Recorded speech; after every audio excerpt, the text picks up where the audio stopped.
Hi, I want to show you how to grab Winplot. It's a free graphing utility. It's housed at the University of Hawaii, Winplot. And you can download the software for free.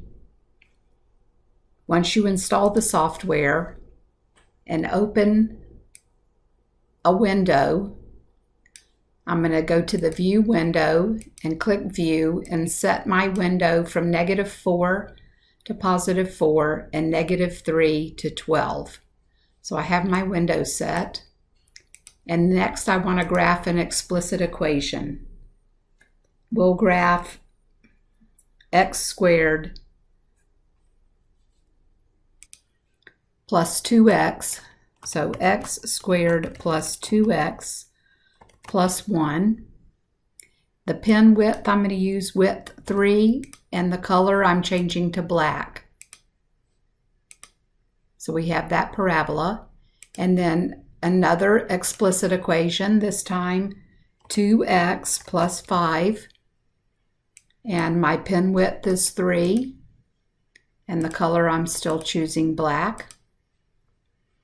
And you can tell that it intersects at -2 and +2.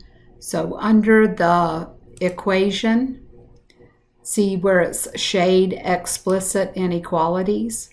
I want to shade between the two graphs, and I'm going to choose bright green. I guess bright green would be okay. And then hit shade and shade, but that shades everywhere. So we don't want to have that. Let's give this another try.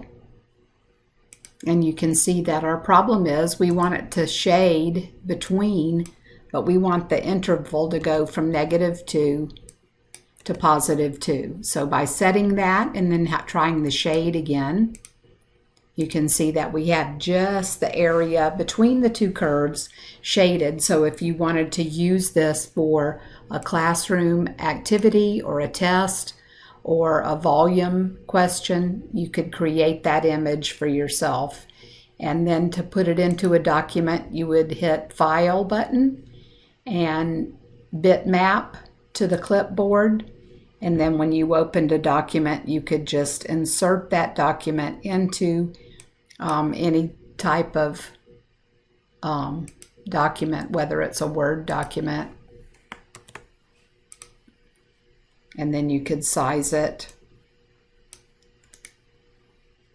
and wrap the text. I'm in a Word document here, so wrapping the text, I could put that anywhere and have it for a test or a quiz or just a homework assignment.